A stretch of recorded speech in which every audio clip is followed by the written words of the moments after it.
আমার এক হুজুর বলতো, আল্লাহ মাহমুদ শফি রহমতুল্লাহ আলাই, আমার শেখ, আপনারা জানেন হুজুরকে 2013 সালে আমি গানপুরে নিয়ে আসছিলাম হেলিকপ্টারের মাধ্যমে। হুজুর বলতেন, আরে ভাই তুমি নামাজ পড়ো না এরকম না, আল্লাহ তোমার সেজদাটা নেয় না। তোমার প্রতি আল্লাহ এমন নাখুশ, তোমার প্রতি আল্লাহ এমন অসন্তুষ্ট যে সেজদার পরে মালিককে, আজানের পরে মালিককে সেজদা দিবা, এই চান্সটা মালিক তোমার দেয় না, এই চান্সটা তোমার মালিক দেয় না। আজকে আস্তে আস্তে কিতাব মোতালা করতেছিলাম, যুবকদের উদ্দেশ্যে বলি, যেহেতু এখানে যুবকদের সংখ্যাই বেশি। এক বুজুর্গ আল্লামা আব্দুল কাইয়ুম রহমতুল্লাহ আলাইহি, তিনি বলেন, তিনি নিজে লেখেন, জগৎ বিখ্যাত একজন ইসলামী দার্শনিক ছিলেন। তিনি বলেন, মানুষ গুনাহ করার সময় ছোট ছোট বাচ্চাগুলোরে পরহেজ করে, কেউ যেন না দেখে, কিন্তু এই কথা চিন্তা করে না দুনিয়ার মানুষগুলোরে পরহেজ করলে কি হবে, আসল মালিক তো দেখতেছে। ভাই কথা বলেন, গুনাহ করার জন্য দরজা লাগাই দিছ, কেউ দেখে না, কিন্তু একজন দেখে, তিনি কে বলেন না, তিনি কে? এই অবস্থায় একটা হাদিসে আসছে, কোন যুবককে যদি নারী বলে আয়ো মনের বাসনা পূর্ণ করো, আসো তোমার নিয়ে পার্কি করতে যাব, যুবক যদি বলে ইন্নী আখাফুল্লাহ, ইন্নী আখাফুল্লাহ, আমি কেমনে যাব, আমি তো আমার মালিককে ভয় করি। এই যুবক খুদার কসম, এই যুবক খুদার কসম যে আল্লাহর ভয়ের কারণে গুনাহ ছেড়ে দিছে, মরবে তো সুজা জান্নাতের মেহমান। ভাইরা আমার, এই প্রসঙ্গে আমার কথা না, আমার ব্যথা লাগছে এই জন্য বলছি। বলেন তো দেখি, তাম দুনিয়ার সমস্ত মাহফিলগুলো এক পাল্লা উঠাইলে এশার নামাজের জমাতের সমপরিমাণ হবে? তো কি করতে কি হারাইলেন, কি শুনলেন আর কি হারাইলেন? বরং এটাই তো তোমার আখলাক হওয়ার দরকার। আজান দিছে মুয়াজ্জিন, কিন্তু আহ্বানটা হচ্ছে আল্লাহ পাকের। এই যুবকরা বলো, আজানটা মুয়াজ্জিনের কণ্ঠে, কিন্তু আহ্বানটা কার? একটু বলেন না, এই আহ্বানটা কার? তুমি আজানের পরে মসজিদে আসো না মানে আল্লাহর ডাকে সাড়া দাও। তোমার মতো কপাল পুরা নাদান কয়জন আছে? তোমার মতো কপাল পুরা কয়জন আছে? আমি কুমিল্লা থেকে আসতেছিলাম, আপনাদের কষ্ট হচ্ছে নাকি? দেখেন, আমি কুমিল্লা থেকে আসতেছিলাম, বাগরা, ওই যে নয়নপুরের দক্ষিণ পাশে যে বাগরা ব্রিজের ওই পাশে, ওখানে মাগরিবের রক্ত হল। তো আলহামদুলিল্লাহ চেষ্টা করি যেখানে জমাত হয় ওখানে শরীক হওয়ার চেষ্টা করি, এটা বুজুর্গই না, এটা আমার দায়িত্ব। তো আমার সাথে কসবা আয়েশা সিদ্দিকা মহিলা মাদ্রাসার পরিচালক ছোট ভাই হাফেজ মাওলানা মেহেদি হাসানও ছিল। ডুকসি জমাতে তাকায় দেখি ইমাম সাহেব এমন পড়া পড়তেছে যে তার পিছনে নামাজটা বলে নামাজটা হবেই না। মাগরিব নামাজের সময় ইমাম সাহেব সূরা লইছে, সূরায়ে রহমান, তেলাওয়াতটা এমন গলত, আমি একদম বিস্ময়কর হয়ে গেলাম। বের হয়ে নামাজটা ছেড়ে দিলাম আমরা, কারণ নামাজ ভঙ্গ হওয়ার 19টি কারণ, এর মধ্যে একটা হলো নামাজের মধ্যে অশুদ্ধ কেউ তেলাওয়াত করবে। কেউ যদি নামাজে অশুদ্ধ তেলাওয়াত করে তার নামাজই হয় না। কেন? নামাজ আর তেলাওয়াত এটা উতপ্রোতভাবে জড়িত, দেহ আর রুহের মতো। সুবহানাল্লাহ বলবেন না? নামাজ আর তেলাওয়াত হলো দেহ আর রুহের মতো। রুহ আছে, দেহ নাই, এটার কোনো মূল্য নাই। দেহ আছে, রুহ নাই, এটা লাশ। ঠিক নামাজ আছে, তেলাওয়াত নাই, এই নামাজের কোনো মূল্য নেই। পরে কসবা এসে আমরা জমাত করে নামাজ পড়ছি। আফসোস লাগে, এখনকার মসজিদের কমিটিও ইমাম রাখে নিজের বাহাদুরিতে। একজন হুজুরকে ডাক হয় না, হুজুর একটু দেখেন না আমাদের ইমামটার তেলাওয়াতটা শুদ্ধ হয় কিনা। ও হের কণ্ঠটা সুন্দর, কয়টার মোল্লার দেখতে না, হের কণ্ঠ সুন্দর, এর লিগা দেখতে পারে না। আরে ভাই না, কণ্ঠের নাম তাকওয়া না, আর তাকওয়া হা হুনা। রসুল বলছে আল্লাহ ভীতি তো এখানে, এখানে আল্লাহ ভীতি তো এই জায়গায়। মুখে কিছু নাই, মুখে তো নাফাকি। বলেন মুখে কি নাফাকি? আসল ইমান তো হলো এখানে। বলেন আল ইমান ও হা হুনা, ইমান হচ্ছে অন্তর। বলেন ইমান কোথায়? ভাই এগুলো আমাদের কাছে হারিয়ে যাচ্ছে। অনুরোধ করে বলি, কালের বিবর্তনে সময় কিন্তু বাহুতা নদীর মতো। আপনার এই যে ড্রেনে যে পানি গড়ায় যা, এইভাবে কিন্তু আপনার জীবন আস্তে আস্তে গড়িয়ে যাচ্ছে। কখন আপনি জীবন নামক এই ট্রেন থেকে অ্যাক্সিডেন্ট করে কবর নামক বাড়িতে প্রবেশ করবেন তার কোনো গ্যারান্টিও নাই, ওয়ারেন্টিও নেই। কথা বলেন, গ্যারান্টি ওয়ারেন্টি আছে? পৃথিবীর একমাত্র একটা বস্তু, যার নাম হায়াত। বলেন যার নাম কি? একটু বলেন না, যার নাম কি? এই হায়াত। এই কাগজটা কতদিন থাকবে তার ওয়ারেন্টি আছে। এই যে মোবাইলগুলা কতদিন চলবে তার ওয়ারেন্টি গ্যারান্টি আছে। ক্যামেরাগুলোর ওয়ারেন্টি গ্যারান্টি আছে। ঘর বানাইছেন, এগুলোর ওয়ারেন্টি গ্যারান্টি আছে। শুধু ওয়ারেন্টি গ্যারান্টি নাই, নিঃশ্বাসের নাই বিশ্বাস। কিন্তু এইটারই আমরা সবচেয়ে বেশি অবহেলা করি। বলেন এসছি আল্লাহর দরবার থেকে, যাবো কার কাছে? বলেন না ভাই, কার কাছে যাব? এই খেয়ালটা যে মানুষটার দুনিয়াতে নাই, আল্লাহর কসম তার চেয়ে রাস্তার কুত্তাটা ভালো। যে আল্লাহর কাছ থেকে এসেছি, আল্লাহর কাছেই যাব। বলেন এসেছি কার কাছ থেকে? বলেন না ভাই, কার কাছ থেকে এসেছি? আবার যাব কার কাছে? মাঝে 2 দিনের দুনিয়ায় এই চিত্র যাই ভুলে যাবে, তার চেয়ে নিমক খারাপ আর কেউ হতে পারে না। কথা বলেন ঠিক কিনা জোরে কান? মুহতারাম হাজিরিন, আমি আমার মূল কথাই যাই। বলেন এই আসমানের বিশালতা কে বানাইছে? সিদরাতুল মুনতাহা কে বানাইছে? ধৈরা বানাইছে না হৌ কইছো হয়ে গেছে? বলেন কোন বলছে ভাইয়া কোন হয়ে গেছে? এই কুদরত একমাত্র কার? কেন আল্লাহর চাইতে বড় কারিগর আর কেউ? কিন্তু বড় আফসোসের ব্যাপার, আশ্চর্যের ব্যাপার, আফসোস না আশ্চর্যের ব্যাপার, এই মানুষ নামক এই দুর্বল প্রাণীটাকে আল্লাহ পাক বলেন খালাকতু বিয়াদাইয়া, খালাকতু বিয়াদাইয়া। আল্লাহ বলেন এই মানুষকে মহব্বত করে আমি আমার নিজের হাতে বানাইছি। ভাইরা আমার ভালো করে বুঝেন, আসমানের মতো বিশাল সৃষ্টি আল্লাহ পাক তার হাত দিয়া ধরেন নাই। চাঁদটা তৈরি করলেন মায়াবী জ্যোৎস্না দিয়া, হাত দিয়া ধরেন নাই। সূর্যটা তেজদীপ্ত আলো দিয়া পয়দা করলেন, হাত দিয়া ধরেন নাই। অগণিত তারকারাজি আল্লাহ তাআলা পয়দা করলেন, হাত দিয়া ধরেন নাই। জমিন বানাইছেন, তাও হাত দিয়া ধরেন নাই। আল্লাহ তাআলার আরশ, কুরসি, জান্নাত, জাহান্নাম, ফুলসিরাত, হাসরের ময়দান, যত সৃষ্টির বস্তু আছে আল্লাহ কোনো বস্তু হাত দিয়া ধরেন নাই। কিন্তু মানুষকে আল্লাহ পাক কেন হাত দিয়া পয়দা করলেন? আল্লাহ তাআলা এই মানুষগুলাকে হাত দিয়া পয়দা করলেন এই জন্য এই মানুষগুলা দুনিয়ায় এসে আল্লাহর বিধান কায়েম করবে। এই মানুষগুলার জিম্মাদারি আল্লাহর খেলাফত আল্লাহর জমিনে পয়দা করে। আল্লাহু আকবার জোরে বলবেন না? এটা আমার কথা না, সরাসরি কোরআনের কথা। বলেন আল্লাহর খেলাফত দুনিয়াতে মানুষ পয়দা করবে, এই সিদ্ধান্ত কার? একটু জোরে বলেন না, এই সিদ্ধান্ত কার? আফসোসের কথা বলি ভাই, গণতান্ত্রিক রাষ্ট্র আমার সোনার বাংলাদেশ, বিভিন্ন দলের সমারোহ এই দেশে আছে, বিভিন্ন দল হচ্ছে, বিভিন্ন দল আছে। প্রতিষ্ঠিত দল বাংলাদেশ আওয়ামী লীগ, বিএনপি, জাতীয় পার্টি, জামাত ইসলাম, ইসলামী বিভিন্ন দল, বিভিন্ন বাম ঘরানার দল, যত দল আছে, যে অবস্থায় তারা দল করতেছে করবে। কোনো দলের বিরুদ্ধে আমাদের কোনো আক্রোশ নাই, আমাদের কোনো বিদ্বেষ নাই। শুধু একটি আমাদের দাবি, আল্লাহর বিধানটা আল্লাহর জমিনের কায়েম। বলেন এই জমিন কার? আল্লাহর বিধান আল্লাহর জমিনে যদি কোনো সরকার কায়েম করে, তো এই রাষ্ট্রের টাকা সুইস ব্যাংকের মাধ্যমে সুইস টিপা বিদেশে পাচার হওয়ার সম্ভাবনা থাকে না। বিসিএস এর মতো গুরুত্বপূর্ণ পরীক্ষার প্রশ্ন পাস হওয়ার কোনো সম্ভাবনা থাকে না। আর এই সমস্ত দাজ্জালি মার্কা দুর্নীতির সঙ্গে মাদ্রাসা মসজিদ ওয়ালারা জড়িত নাই, বড় বড় লাঘব বলরাই জড়িত। কথা বলেন ঠিক কিনা জোরে কান? আল্লাহর আইনের কথা শুনলে আটকে উঠে তারা এই দেশে লুটুপুটে খায় যারা। এগুলো শুনলে অনেকের কলিজা আঘাত লাগে। কেন? আল্লাহর বিধানে কোনো ফাঁক ফুকর। আমার মামলা 20টা। আমি জেল থেকে বের হওয়ার পর এখানে বয়ান করছিলাম। তো আমি আমার আইনজীবীর সাথে দ্বিতীয় রিমান্ডের সময় তার সাথে আমি বসছি মিটিংয়ে, আইনজীবীর সঙ্গে মিটিং করার সুযোগ দিই। বললাম যে ভাই, যে বাংলাদেশ সংবিধান মতে তো আমার এই মামলার 2-2.5 মাসে জামিন হওয়ার কথা। এটা রাষ্ট্রীয় নাগরিক হিসাবে আমার এটা নাগরিক অধিকার। আমি দোষী না নির্দোষ এটা প্রমাণিত হবে রায়ের পরে, কিন্তু আমাকে এইভাবে তো আটকে রাখার কোনো অধিকার নাই। হুজুর, সত্য হুকুমের বলের ভিতরে আটকে আছে। আইন যারা নিয়ন্ত্রণ করে তাদেরকে বেআইনে পেরেছে এই ফাঁক পুকুরগুলা। অথচ দেখেন রাষ্ট্রের শীর্ষ পদগুলা ওরা চাচ্ছে যে আমার রাষ্ট্রটা সুন্দর হয়ে যাক। কেন? যিনি ঘরের কর্তা তিনি চান না তার ঘর অস্থির হোক, কিন্তু কুলাইতে পারে না। কেন? এই আল্লাহর আইন ছাড়া দুনিয়ার আইনের মধ্যেই যত ফাঁক ফুকর আছে। কথা বলেন ঠিক কিনা জোরে কান? আমি মাঝে মাঝে কৌতুক দেখি, একটা গল্প মনে হয়েছে, কইতাম না আপনাদের অসুবিধা হইতেছে, যে আমেরিকাতে নাকি একটা সুর ধরার মেশিন আবিষ্কার হয়েছে। সুর কেমনে ধরন যায়, এই মেশিনে সুর ধরন। তো আমেরিকা উন্নত রাষ্ট্র, আপনার মেশিনটা পাচ্ছে, সকালবেলা গিয়ে দেখে 2-4 জন সুর ধরা পড়ছে, বেশি সুর নাই। এটা আস্তে আস্তে লন্ডন হইয়া সৌদি আরব আসছে। সৌদি আরবে কোনো সুর ধরতেই পারে নাই, কারণ কি? ওখানে ধরা পড়লে হাত কেটে লাগে।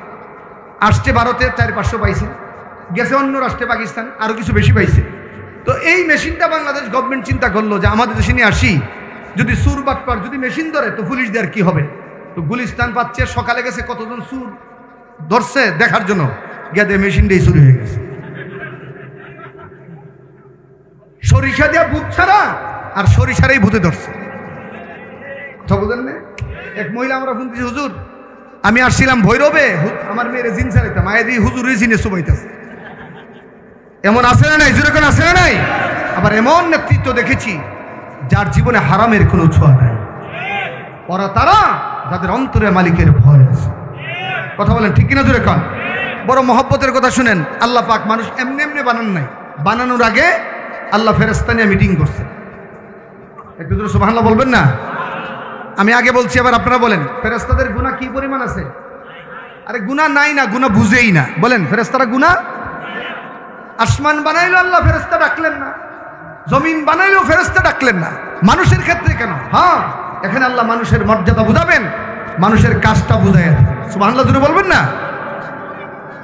মুহতারাম হাজিরিন, ভালো করে শুনুন।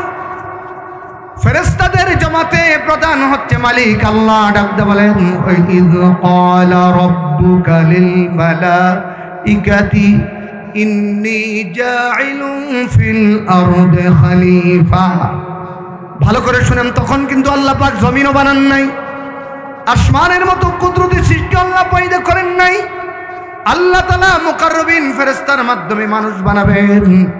মানুষের বসবাস কোথায় হবে, মানুষ কোথায় চলাফেরা করবে, আল্লাহ তখনই ফেরেশতাদের মাধ্যমে পরামর্শ করলেন। আল্লাহ ডাকতে বলেন, ফেরেশতারা বলো বলো এমন এক জাতি আমি পয়দা, নাম হবে ইনসান, যাদের নাম হবে মানুষ, যাদের মূল দায়িত্ব হবে আমি আল্লাহর জমিনে আল্লাহর বিধান, আল্লাহর খেলাফত কায়েম করবে। বলো বলো তোমাদের কি রায়? তার অর্থ হলো আল্লাহ তাআলা মানুষ বসবাসের জন্য জমিন পয়দা করবেন, এই সিদ্ধান্ত আল্লাহ।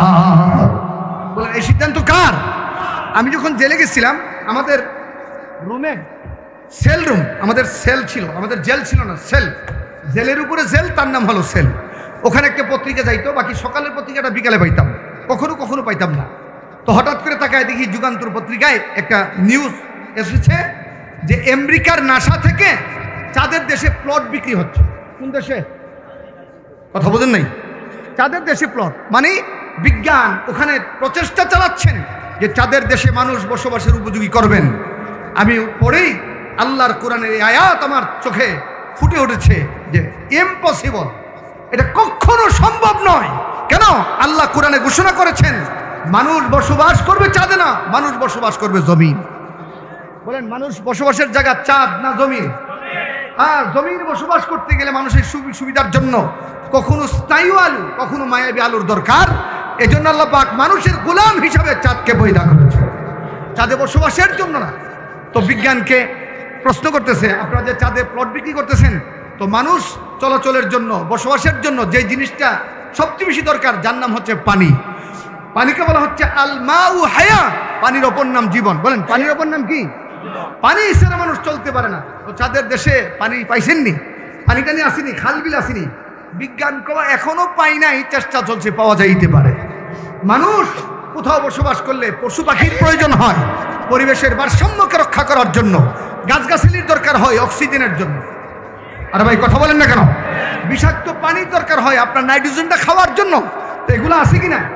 ও প্রাণী এখনো খুঁজে পাই নাই, বাকি একটা প্রাণীর পায়ের ছাপ পাইছি কয়েক কোটি বছর আগে, ভালো করে তালাশ করলে এগুলো হলো সব বাউতাবাজি, আল্লাহর কোরআনকে চ্যালেঞ্জ করা, ইসলামকে চ্যালেঞ্জ করা। মনে রাখবেন একমাত্র মানুষের বসবাসের স্থান হচ্ছে পৃথিবী। এটা আল্লাহ মানুষ সৃষ্টির আগেই ফেরেশতাদেরকে জানাইয়া দিলেন। বলেন মানুষ বসবাস করবে চাঁদে না দুনিয়াতে? মাশাআল্লাহ, আমাদের ছোট ভাই কারণ নির্যাতিত মজলুম আলেম, আপনাদের কাঙ্ক্ষিত মেহমান মাওলানা রফিকুল ইসলাম মাদানী হাফিজাহুল্লাহ চলে এসেছেন। আলহামদুলিল্লাহ বলবেন না? তাকবীর দেন, তাকবীর দেন, তাকবীর দেন না, আমি সময় দিলাম, তাকবীর দেন। মাশাআল্লাহ, নারায়ে তাকবীর, আল্লাহু আকবার, নারায়ে তাকবীর, আল্লাহু আকবার। ইসলাম ইসলাম জিন্দাবাদ জিন্দাবাদ। মাদানী সাহেবের আগমন, শুভেচ্ছা স্বাগতম। মাদানী সাহেবের আগমন, শুভেচ্ছা স্বাগতম। নতুনের পক্ষ থেকে গোলাম শুভেচ্ছা, তাদের হাটের পক্ষ থেকে গোলাম শুভেচ্ছা। মাদানী সাহেবের আগমন, শুভেচ্ছা স্বাগতম। নারায়ে তাকবীর, আল্লাহু আকবার। বলেন আলহামদুলিল্লাহ, সবাই বলুন না আলহামদুলিল্লাহ। আল্লাহর ওয়াস্তে বলি সবাই বসে যান, কেউ বিশৃঙ্খলা করবেন না, কেউ বিশৃঙ্খলা করবেন না। এখনই তো বসবে না, আমি 2 মিনিটে শেষ করে যাই। আমার দিকে তাকান, উনি আসতেছেন স্টেজে, ভালো করে মহব্বতের নজরে তাকাবেন, মহব্বতের নজরে তাকাবেন। শত বাধা বিঘ্নতার পক্ষ আল্লাহ পাক ওনাকে আসার তৌফিক দিয়েছেন। শেষ কথা, আমার শেষ কথা শুনেন, আমার শেষ কথা শুনেন। বলেন, মানুষ পয়দা করেছেন কে? বসবাস করবে চাঁদের দেশে, মঙ্গল গ্রহে না দুনিয়াতে? এই সিদ্ধান্ত কার? একটু বলেন না, এই সিদ্ধান্ত কার? এবার শেষ হাদিস।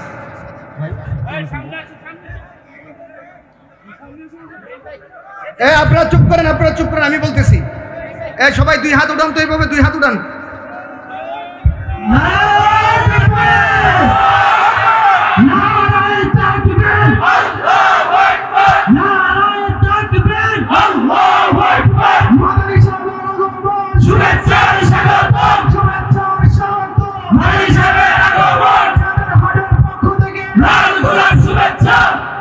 শেষ কথা শুনেন, আমার ফিনিশ কথা, আমার ভাই কথা বলবেন।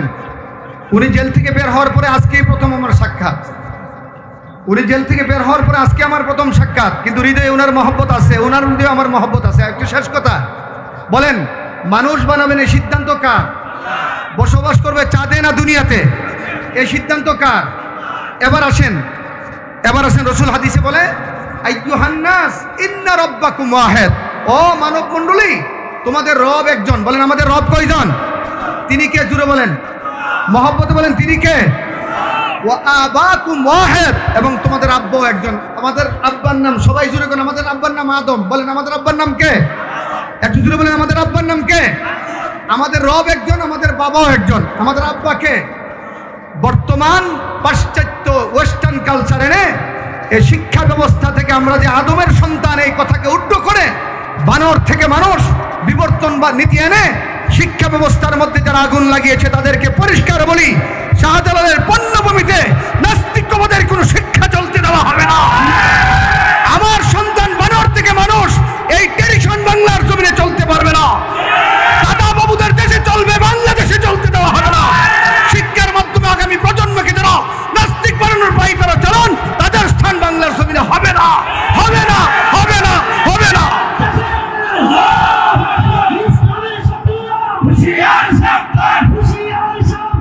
শেষ কথা, শেষ কথা, শেষ কথা। বলেন, আমাদের বাপের নাম কি? আমরা কি বানরের পোলা না আদমের পোলা? এটা আমার গর্বের ব্যাপার, ঠিক কিনা? জুড়ে বলেন। 2 নম্বর ট্রান্সজেন্ডার মতবাদ ভাই বলবেন। এই মেহমান আপনাদের কাছে হাওলা করলাম, আমার কসবাই। তিনি প্রথমে এসেছেন, ইনশাআল্লাহ মেহমানের কদর করা সুন্নত। দোয়া করবেন এই বাস্তববাদী উলামা ইকরাম যারা আল্লাহর আলায়ে কালিমাতুল্লাহর জন্য কাজ করে, তাদেরকে যেন আল্লাহ সব ধরনের বিপদ আপদ থেকে হেফাজত করে। হতাশ হওয়ার কোনো কারণ নেই, বাধা বিঘ্নতাও আসবে, ইনশাআল্লাহ দ্বীনি মাহফিলও চলবে। কথা কয় না, বলেন না কি? আপনাকে আজকে বাড়ি থেকে ফোন করে আসছেন যে কোনো কথাই বলবে না, এমনটা নাকি? বলেন, বাধা বিঘ্নতাও থাকবে, দ্বীনের আলোচনাও চলবে। কথা বলেন, ঠিক কিনা? উলামা ইকরাম আসবে, শয়তান উস্কাবে না, এটা তো হতেই পারে না। কথা বলেন, ঠিক কিনা? জোরে কর।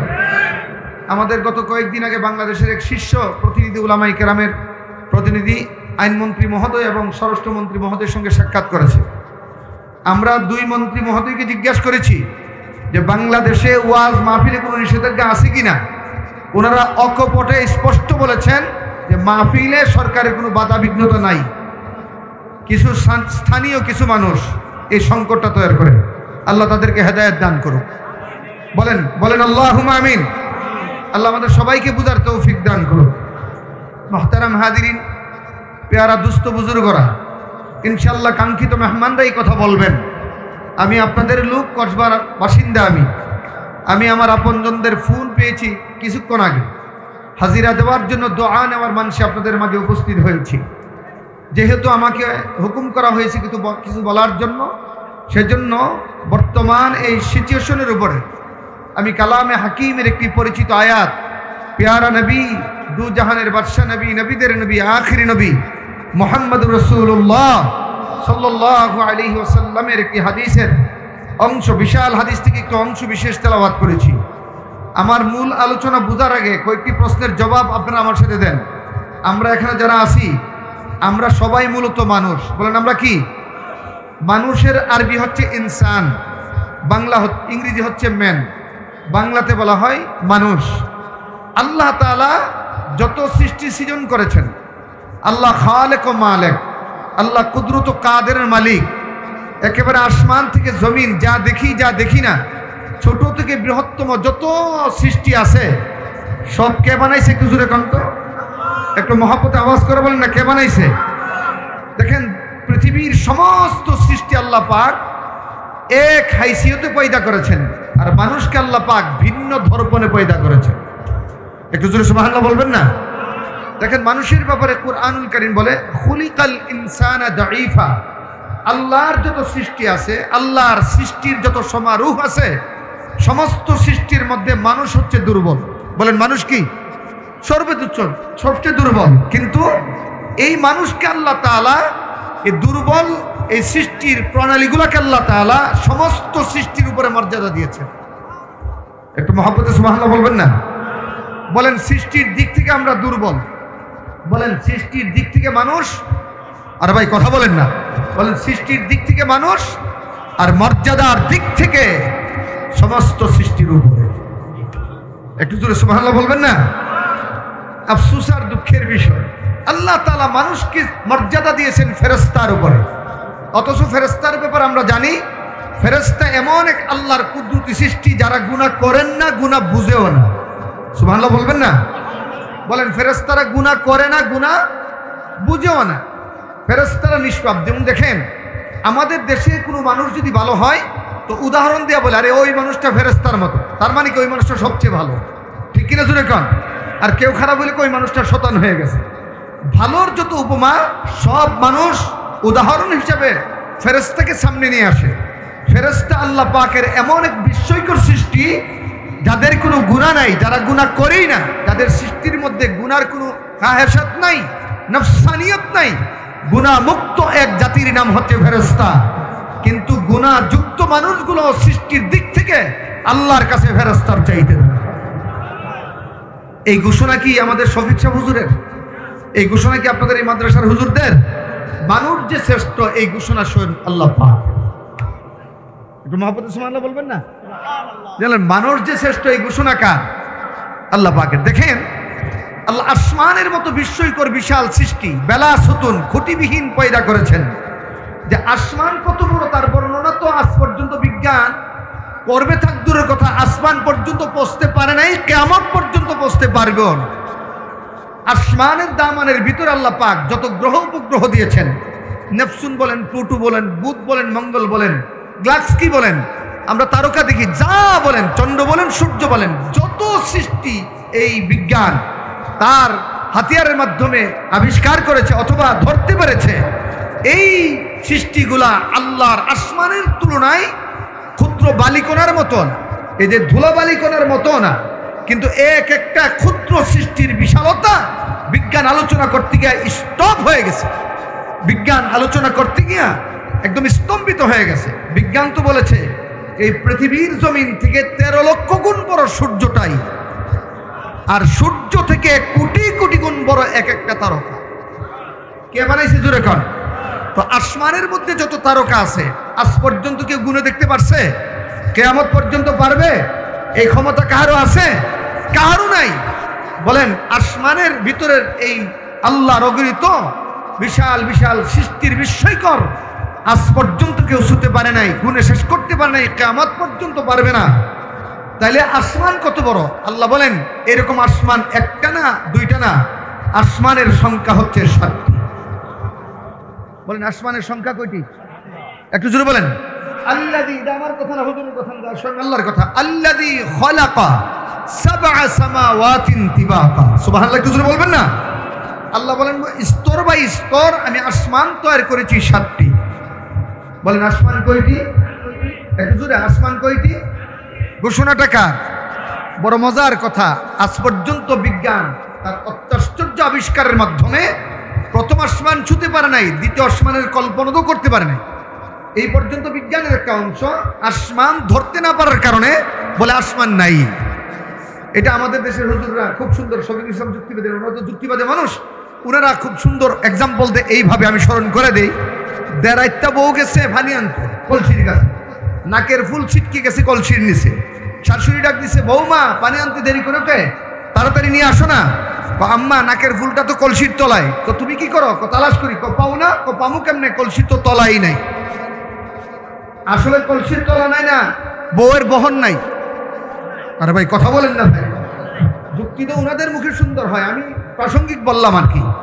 দেড়াইটা বউ যেমন ভাবে কিয়ামত পর্যন্ত তালাশ করে কলসির তলার নাগাল পাওয়ার সম্ভাবনা নাই। এই ক্ষুদ্র জ্ঞানের অধিকারী উতিতুম মিনাল ইলমি ইল্লা কালিলা, এই ক্ষুদ্র আল্লাহর তুলনায় ক্ষুদ্র জ্ঞানের অধিকারী বিজ্ঞান আল্লাহর বিশাল সৃষ্টি আসমানকেও ছুঁতে পারবে না। কারণ এই সৃষ্টির কুদরতটা কার?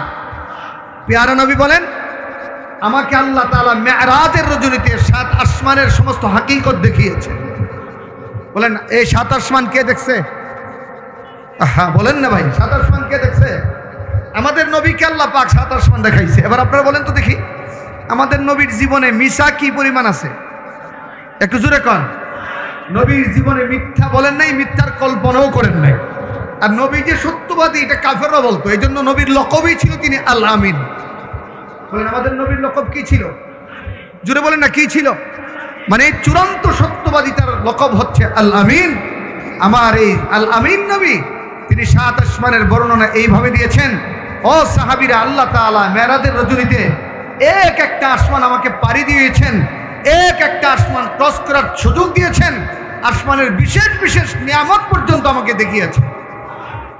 বলল আজ পর্যন্ত পৃথিবীর কোন শক্তি প্রথম আসমান ছুঁতে পারে নাই, প্রথম আসমানের বিশালতার কাছে বিজ্ঞান হেরে গেছে। কিন্তু আমার কাছে মনে হলো প্রথম আসমানের তুলনা দ্বিতীয় আসমানটা হলো বিশাল বড় ময়দানের মধ্যে যদি একটা আংটি পরে থাকে, বলেন বিশাল বড় ময়দানের মধ্যে একটা আংটি পরে থাকলে, বিশাল ময়দানে একটা আংটিটা কতটুকুন জায়গা?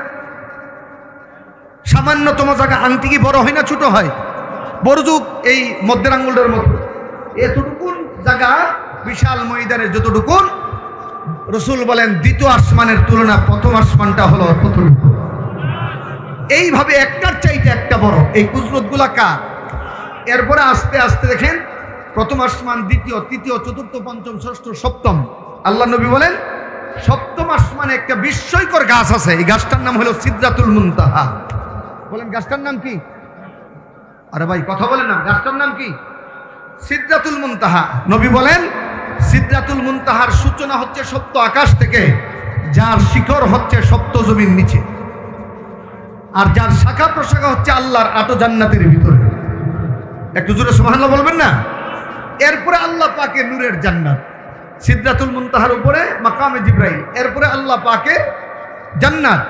জান্নাতের সংখ্যা হলো মোট 8টি। বলেন জান্নাতের সংখ্যা কতটি? এবার আপনাদেরকে আমি জিজ্ঞাসা করি, জান্নাত কত বড়? কথা কয় বলেন। মোটামুটি তো কসবর সমানই, বাংলাদেশের মতো, আমেরিকার মতো।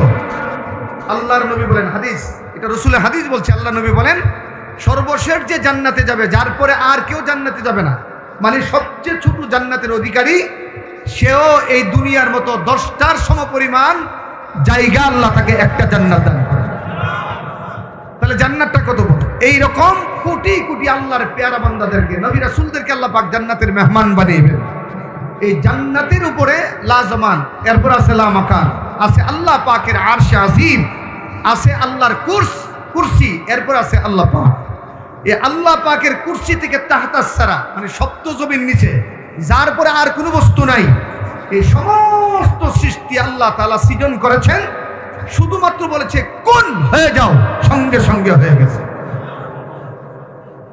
কুরআনুল কারীমে সূরা ইয়াসিন আল্লাহ বলেন ইন্নামা আমরুহু ইযা আরাদা শাইআন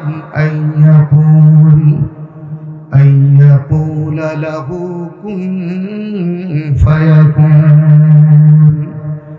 আল্লাহ তাআলা तमाम পৃথিবীর মানুষকে জানিয়ে দিচ্ছেন, দুনিয়ার মিস্ত্রিরা, দুনিয়ার কারিগররা কোনো বস্তু পয়দা করার জন্য বস্তুর উপকরণ লাগে, মিস্ত্রি লাগে, রড লাগে, সিমেন্ট লাগে, বালি লাগে, ঘর তৈরি করবেন, টিন লাগবে, কাঠ লাগবে, হরেক রকমের সরু সামানা ঠিক করে আস্তে আস্তে সবগুলো বস্তু, ক্ষুদ্র ক্ষুদ্র বস্তুগুলো পয়দা করে।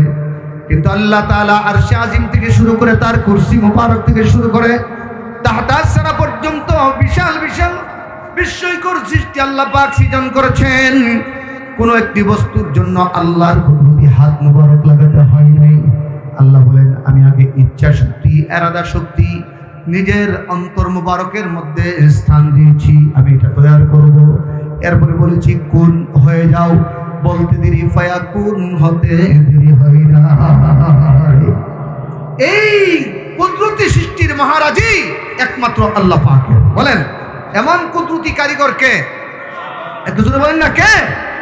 গতকাল আমি রাজশাহী থেকে এসেছি, এক সুন্দর নয়নাভিরাম শহর রাজশাহী। রাজশাহী শহরটাকে দেখলে আপনার কাছে মনে হবে যে পুরো শহরটা পার্কের মতো।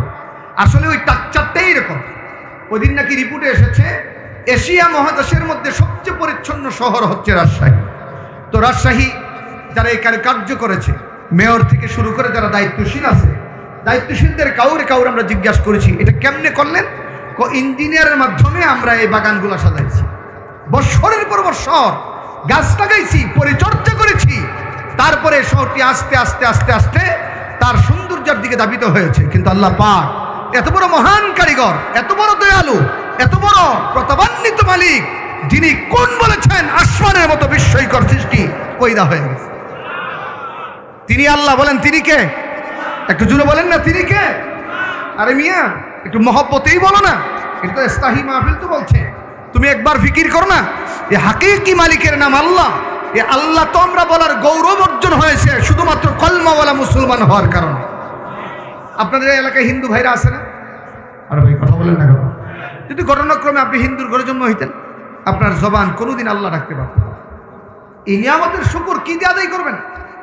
আমি বিস্ময় হয়েছি আজকে আসতে আসতে। বহু যুবককে দেখছি রাস্তায়, অথচ এখানে আজান হয়ে জমাত চলছে। ওরা একটু পরে আবার মাহফিলও শুনবে। কথা বুঝেন নাই? এরা ওয়াজ শুনতে আসছে, হুজুরদের তাকরীর শুনতে আসছে, মাওলানা আনিসুর রহমান আশরাফির দিলের কথা শুনবে, মাওলানা রফিকুল ইসলাম মাদানির হুঙ্কারের কথা শুনবে, কিন্তু তাদের দিল আজানের পরে মসজিদে ধাবিত করে নাই। আমি ওই যুবক ভাইকে বলবো, এই যুবক ভাই তুমি কি জানো তোমার একটা সিজদার দাম কত? রাসূল হাদিসে বলছে, তার মাফহুমটা এরকম যে যুবক যেই জায়গায় আল্লাহরে সিজদা দেয় ওই জায়গাটা আল্লাহর কাছে গর্ব করতে থাকে। ওয়াক্তে পীরি গর্গে জালেম মিশাওয়াত পরহেজগার, তার জওয়ানি তওবা করদম শিওয়ায়ে পয়গম্বরি। যুবক অবস্থায় ইবাদত করা এটা নবীদের খাসলত, নবীদের আমল, যে যুবক অবস্থায় আল্লাহর গোলামি করে। অথচ দেখেন গুনাহ এখন ইজি আর সব হচ্ছে ডিফিকাল্ট। গুনাহ ইজি, গুনাহ ইজি। যুবক ভাই কি মনে করো তোমার এই যৌবনের চেতনা কিন্তু বেশি দিনের না, বড়দূর 20-25 বছর। আমি মাঝে মাঝে শফিক ভাইয়ের জিগাই, ভাই কেমন আছেন? ভাই ডায়াবেটিসে শেষ করে লেছে। অথচ ছোট সময় তো ওনার ওয়াজ আমরা শুনতাম, আমাদের অনেক মসজিদের মানুষ হুঙ্কার দিলে মাইক পর্যন্ত কাঁপত। কিন্তু আজকে কালের বিবর্তনে শফিকুল ইসলাম ভাই ঠিক আছেন, কিন্তু আস্তে আস্তে সুম্মা রাদাদনাহু ফি আসফালা সাফিলিন, আস্তে আস্তে বুড়াপাইয়ের দিকে, দুর্বলতার দিকে তুমি ধাবিত হবা। হ্যাঁ, প্রকৃত যুবক তো সে যে যৌবনের তাড়না নিয়েও মালিকের দরবারে আজানের পরে সেজদায় লুটে পড়ে। আর এই যুবককে নিয়ে আসমানের ফেরেশতারা গর্ব করবে। কথা বলেন ঠিক কিনা? জোরে বলেন। আরে আমাদের আনিসুর রহমান আশরাফি ভাই না, শফিক ভাই না, মাদানী ভাই না, যদি মক্কা মুকাররমার ইমামও এখানে বসে ওয়াজ করে, তার ওয়াজের মঞ্চ থেকেও একটা সেজদার দাম আল্লাহর কাছে অনেক বেশি। অথচ মাহফিল শুনতে আসছো, তোমরা রাস্তায় ঘুরতে আসছো, আজান তোমাকে মসজিদের দিকে ধাবিত করে নাই। সুবহান রাব্বিকা রাব্বিল ইজ্জাতি আম্মা ইয়াসিফুন ওয়া সালামুন আলাল মুরসালিন ওয়ালহামদুলিল্লাহি রাব্বিল আলামিন। সকলে বলেন আলহামদুলিল্লাহ, সবাই বলেন আলহামদুলিল্লাহ।